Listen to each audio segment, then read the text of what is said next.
You're listening to the Digital Deep Dive, where we tackle the newest trends, strategies, and pain points shaping growth across the digital landscape.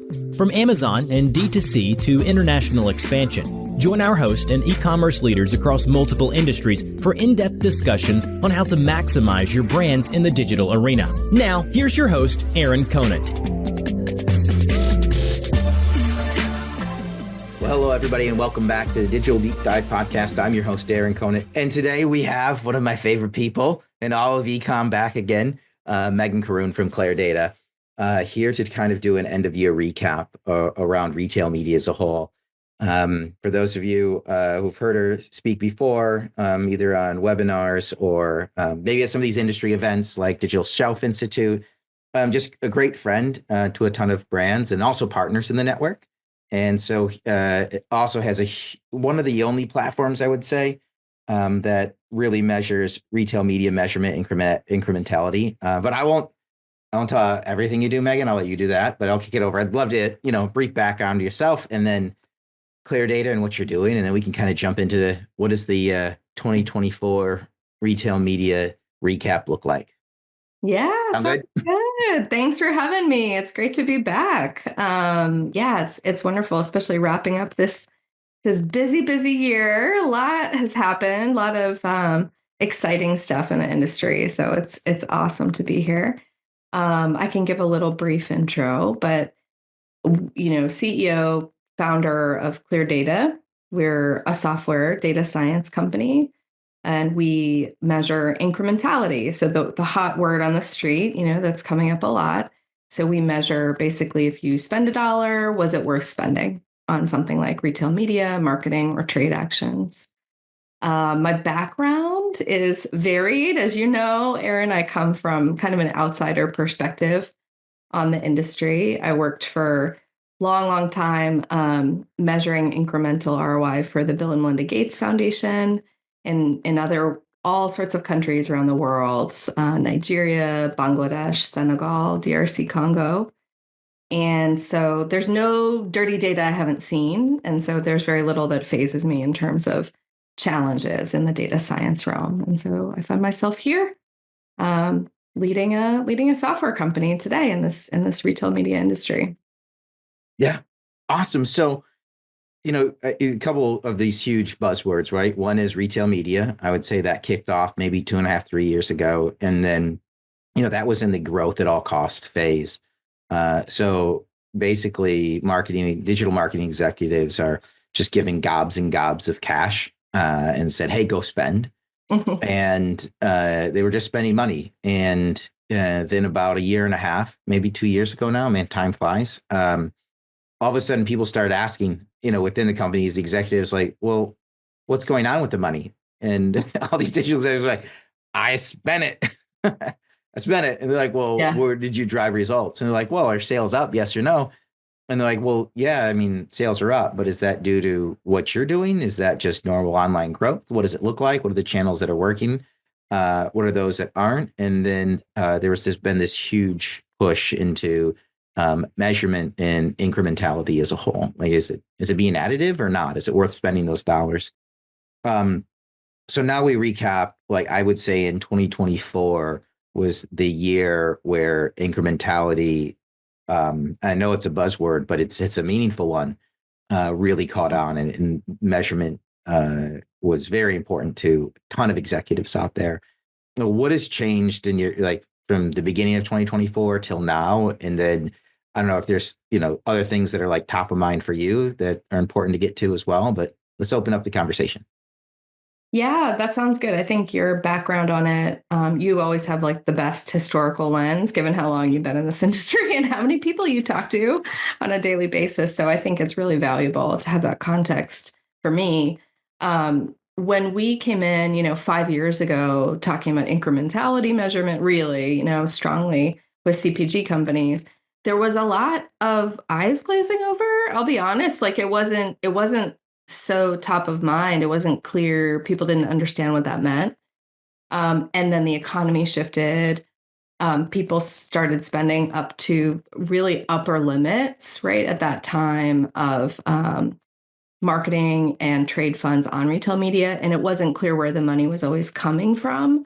And so more and more people began to ask questions. I'd say the last 2 years and this year in particular, the pressure on executives who are in charge of retail media and digital commerce, particularly executives, just grew so strongly in terms of you have to provide evidence if you want to keep spending this amount of revenue for the company on the promise of retail media.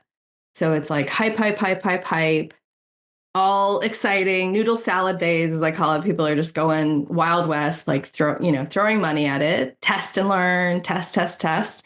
There was a lot of tests, and I think there was less learning, to be honest. The learning hadn't caught up to the testing funds. And so where we came in this year, very much so for our industry, is that, like you said, the measurement, the learn portion, learn and optimize, was kind of the word on the street this year. And I think it's basically that for next year, where it's not good enough anymore to just be another retail network, media network that's selling you more and more ads, especially that long tail of retail media networks that aren't like the big 4 or 5.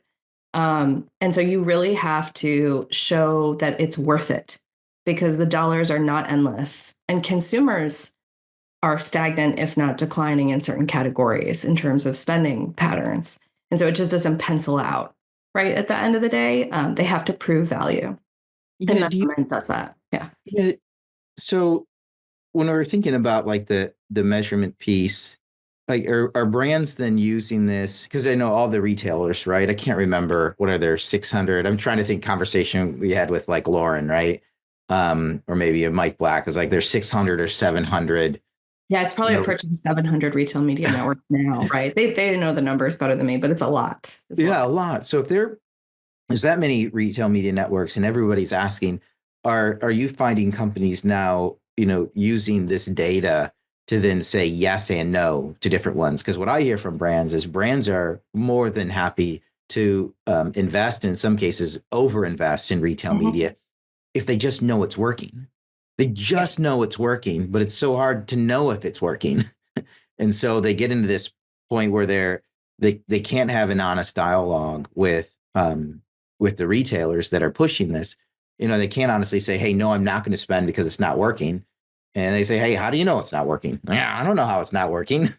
Yeah. Therefore, they end up investing. So like when you step in, are you finding like businesses like can then say, hey, yes, no, yes, no, yes, no, to investing, or at least being able to have a candid conversation with the retailer and say, this isn't working. So let's talk about if there's an investment, what it looks like.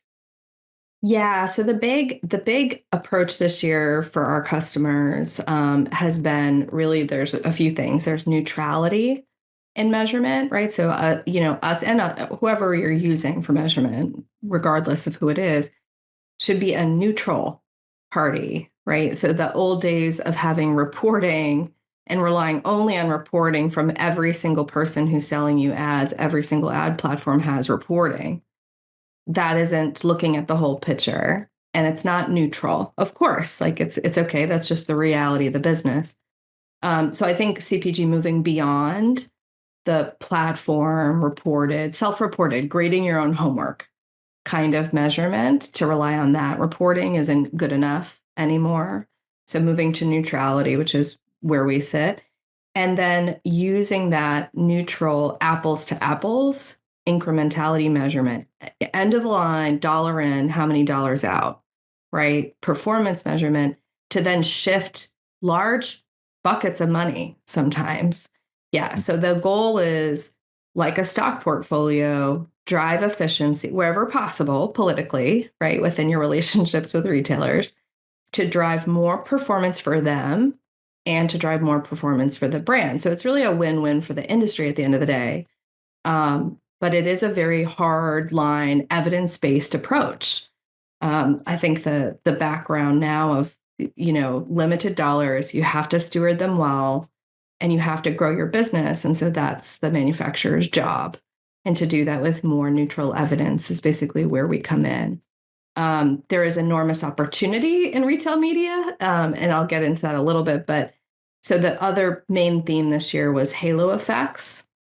So trying to understand if I spend $1 on Walmart Connect ads, for instance, right, or Amazon ads of some kind, we know shoppers are seeing those ads. That's a set of eyeballs. And so they are probably having an effect in Costco or in Kroger or in Walgreens or wherever, right, that you might be shopping. We're all shopping in lots of places. And so if you're touching someone through a retail media network with an ad, it can have a ripple effect or a halo effect that's positive outside of its original platform, right? And so that halo effect piece is really where the exponential efficiency gains are with retail media. That's exciting, that we're seeing a lot of, and dollars are shifting there. So the more halo effects you can demonstrate, the farther that dollar is traveling, right, to earn you dollars elsewhere in other settings. Yeah, well, I think from the standpoint of the halo effect, I'm going to go back to the neutrality piece, because I think of my days when I was selling, in corporate America side, selling to Amazon, AMG back in the day, right? Amazon Media Group way back, if I date myself a little, like they would always promote the halo effect. But their halo effect, like they were, to your words, grading their own homework. Yeah. Right. And there was a couple of things. And then when you sign on with an agency or a platform and the retail media network, what you have is 3 entities outside of yourself there that are incentivized to have you spend more on that specific platform. Yep. And so during the heyday, you're like, hey, I've got 3 different data points. They're all saying the same thing. I have to explain a story to the executive team of why we're winning and everything's going good. Here's these data points. It's actually like supports me, and actually me as a marketer getting more funding for my channel. But we're at a different time now with the economy and profitability. I think on every podcast, I think I bring this up right now, is huge. And we really need to know where they're spending. You can't be asking them. I guess you can ask them, but you can just, ask them for their output and what they think. It's not a neutral scorecard at all, right? It's not. They're grading their own homework. They're all incentivized to have you spend more specifically with them. And they know that money's there. And if they're not spending with them, they're probably spending with the competition, which they absolutely don't want. So they're coming back with, hey, look at how amazing we are. And so, yeah. And it's not to say that, and this is the halo effects, we hear a lot from customers, certain numbers that retail media networks, Amazon and others cite, right? And tell them all the time. And these are salespeople. These are people who just sell ads and not data scientists usually, saying, oh yeah, this is the off-platform halo effect. It's 60%. I hear that number a lot for some reason. 60% of your offline sales, right, regardless of company categories, stage of business, it's always 60%. I hear that we drive all that revenue is us, right? And it's like that's inconceivable that that's the case. Number one, that's unbelievably high, right? I think none of your audience members are going to believe that number, period. Number two, it's not from a neutral source, to your point. There's a deep conflict of interest, and that's okay, but let's call a spade a spade. And then also, how would anyone be able to understand that if they don't have all your other sales data, right? That's impossible to calculate if you don't have the visibility into the whole company's sales data, which no company is going to give any ad platform that kind of data access. So it's simple, like logic questions of saying, hey, I need a reliable understanding of where to spend my money, just like all of us do with our stock portfolios. I want to see the ticker. I want to pull up the Wall Street Journal. I want to look at how my stocks are doing over time, and I want to make informed investment decisions. These are investments, and all these companies have a lot of competition. And to your point, profitability is the name of the game and will be for the next several years, I think, given our macroeconomic conditions. So, really getting in line with just solid, neutral evidence that is rigorous and that people can make decisions on, and then let the high performers get paid, right? Like any retail media network that is really offering a lot of halo effects is going to stand behind that neutral measurement too, because it will benefit them at the end of the day, because they're driving a lot of sales. So put more money to them, like great, access that opportunity. So that's the role we play and what we see the the conversations being now with customers is just really needing some clear, neutral insights to drive investment strategy. Yeah, that's what they want. Everybody I talk to, that's literally what they want. Now, obviously, there's startups who are like, hey, overall, it can't, we're spending money everywhere, we're getting going. But when you get to mid-market, enterprise level, at this point in time, they just want the answers. And they want to know if their agency, we're at a time now where switching agencies isn't as hard as it used to be. Yeah. And people are constantly evaluating their agencies. And they just want to know, hey, is it working or not? And they need that independent scorecard to go do it, to evaluate it. And any good agency that's out there is probably going to be welcoming, right? You're not Yeah. saying shut off spend. You're saying, hey, that's not working. Do the best for, I'm thinking of like from a brand standpoint, I've got the spend. I'm usually using an agency. I've got the retail media network, or I'm using a platform, if not an agency. Mm-hmm. How do I just have an independent guide that's saying, hey, this is actually how you should dial it in? And you plug in and guides them to bigger sales. Like it has to be done. I don't know how people do it. Again, smaller tier company. I mean, if the ad spend isn't, millions a year, hundreds of thousands of dollars a year, we're trying to divide it up here. You can do whatever you want, but at scale, and brands need that neutral data coming in. Awesome. Yeah. And I think a lot of what we end up, there are efficiency gains, but I will be honest, especially with retail media, it tends to be the evidence needed for a retail media lead to go to C-suite or to go to the CFO or to go to others and either reclassify that spend and in their expense sheet, in their P&L, to be able to access supplemental funding. So a lot of it is saying, hey, I'm going to de-risk this investment for my leadership, right? That's basically the role that we play, is we're going to use evidence that's neutral, that a C-suite and a CFO would listen to, which is not ad platform reported data, right? They don't want to see any of that.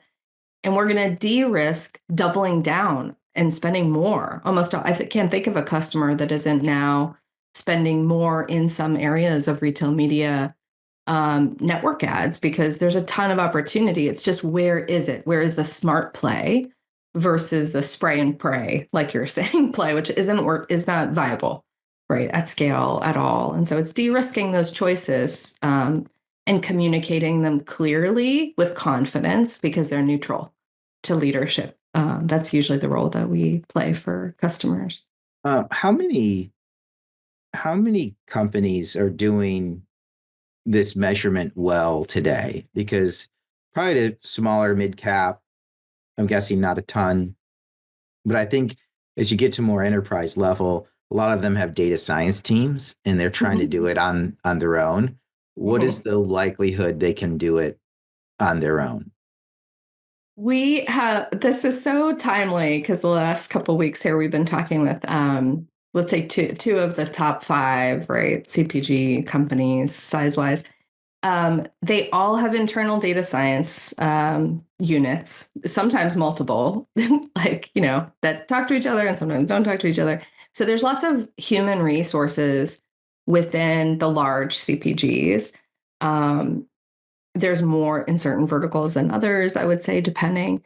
But at the end of the day, the approach that has been built has been to do bespoke modeling. So one by one, having a team of data scientists go through and do this kind of modeling exercise for like a brand or 3 brands within a big family of brands.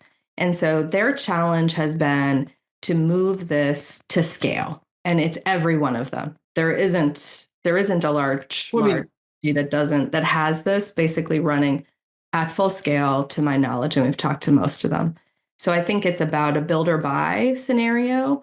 The conversations we're having now and hearing the most of is that there can be a track for build. That data infrastructure is important. It certainly makes measurement easier, but none of them are there yet at running this at scale. And they have to do a lot of other things. There are a lot of demands on those units that are far beyond the one question we answer, for instance. So at the moment, there's a lot of tendency to at least buy now and get the answers rolling and build in the meantime, frankly. Well, 5 years ago, this wasn't even on the radar for people. Yeah. Right? Like, there's no way you can prep and hire. Now, you obviously have super smart, and I mean, I came from, multi-billion-dollar company, right? Like, we've got those teams, super smart, amazing. What I see in like a lot of cases right now is going to those teams and saying, now we have something totally new for you to build. And they're like, okay, well, that would be great. Can I have a team of 5 for the next 2 years to build this? Well, no, you're a cost center. Right? No, we're not adding people on there. We'll take that money and we'll spend it on marketing and exacerbate the problem that we're currently trying to understand at this point in time. And then, those people are tasked to do something that they are fully capable of doing. Yeah. But the reality of the timing aspect and being given the resources is just. Yeah. Because these people are super smart and they're super nice, and they're working on all sorts of interesting projects. I think the other thing is there's so many demands and pulls on the time of that team in those companies. There's also AI, right? There's also all this test and learn happening, and excitement and confusion and excitement and confusion around what the business use cases are for AI, right? Which is adjacent, but not quite the same as causal incrementality measurement. And so when you look at that, those teams are getting taxed and pulled into a lot of different spaces and have a lot of requests on their plate. And they usually run the internal MMM processes, right? But the retail media leads in these businesses are the ones really putting us to the table with the data scientists and saying, hey, vet their methodology. This is how it usually goes. We discuss in depth about the rigor. That's always satisfied by them with us. Like coming out of academia, we're kind of over the top in terms of rigor in some ways. But then the business lead says, I need the answer now. I need the answer this year. I need it Q1. And so it's not that they may not eventually build something like this, but they have a lot to do and they don't have additional headcount. And there's AI demands and there's leadership interest in X, Y, or Z other data science infrastructure development they're doing. They're all building data lakes and have been for years, right? That's a lengthy project. So I think there's so many priorities on their plate, so many distractions in some ways. And this is a very niche area. Like for us, we only do this. We do literally nothing else. And so it's just a build versus buy and efficiency of, it's just a business decision and timing decision, I think, at the end of the day for them. Yeah. Awesome. Are there like key things that you think from your findings over the past, I don't know, few years here that people should be thinking about? Is Amazon number 1? Is Walmart number 2? Is it Target number 3? Like, what is the normal breakdown that you see? Is the halo effect real, right? Or is that just something that's made up, or is the halo effect just less than 60%? I don't know if there's key things that are out there. Yeah, I think there's some really interesting stuff. There's halo effect is real and it is not 60%, right? So I can say that. I'm not going to give you the answer of it depends, although I will say it does vary quite a lot by category, by customer, by brands, but I will say there's a few things that are super interesting. The halo effects are very real. Some of the non-Amazon players, Amazon has great halo effects. It is not 60%. And their tactics are not all created equally. So I will say it's really interesting when you break it down at a more granular level and say, okay, what kind of Amazon ad or what kind of Walmart Connect ad or whatever, or what kind of Best Buy ad is driving these incremental sales here and off platform. Then it gets super interesting because it's not always it's always delivering surprises, I would say, to very sophisticated marketing teams with tons of experience. So that's a really new world, I think, for everybody to navigate. And so that evidence is usually shifting a lot of money around for folks. We've looked at some interesting stuff lately with electronics, consumer electronics companies that we work with. And some of the Best Buy, right? Because we all think of Amazon, Walmart, 8451. but saw some really strong halo effects with Best Buy ads. So we're starting to do more retail media networks beyond the top four as well, top 4 or 5, and looking there. There's a lot of opportunity. What you invest in within the retail media network, I think, matters. And then the other thing we see a lot, which is quite interesting, is a sort of collapsing of the funnel, where you have also for brand teams, because they're like, well, what about us and the creative and the brand identity, right? We're seeing, especially for established brands, things that are just earned in organic social media. Sometimes will be driving a not insignificant amount of incrementality. For instance, maybe not as high as retail media investments, but like not nothing. And it's really cool to see the brand teams, I think, come in and say, oh, the funnel isn't so clear as it was, right? It's not so much upper funnel, lower funnel uniquely. Everything has been sped up and collapsed in a consumer journey. And so depending on where you're at, there's some interesting findings, I think, for upper funnel stuff that also drives incrementality as well. Yeah, I really like the part around, how should the spend go? And if I break down just Amazon, because it's the most common, is it used to be, you do PPC until you see diminishing returns, which is usually you're looking at, getting reporting from your agency or, your ad tech platform, and you see returns start to go, diminishing returns on the performance of those ads. And then you go to DSP and you're good. Well, then, Amazon over the past, year and a half is there, made a lot of investments in Amazon Marketing Cloud, different ad types. There's been a complete blurring of the lines. And it also depends on, are you an established brand, or are you a new brand, or are you an established brand with a new product, or established brand with an old product, how you should look at it. And that, I want to say that's, it's a great starting point for an ad strategy. Kind of what you were saying is, if you can do this deep dive, you actually know what's working and what's not, and what to pour into, and what's that. It's going to help you fine tune an Amazon strategy. We just did a webinar yesterday on Walmart Connect. Yeah. And it was the same type of thing. Well, Walmart Connect has all different types of ads now. Yep. And if you can design the right strategy, and if you can have the right content on your detail pages, if you can put basically the same focus that you did on Amazon in the early days and Walmart and now, and do paid media, you can drive significant results no matter what category you're in. The problem is putting together that holistic strategy. That people just, it's something without a tool like Clerdata, right? They don't even know where to start. And then you're talking about just throwing money at the wall. And, going back to the first part of this conversation was, the digital marketers are being held more accountable than ever before for every dollar they spend.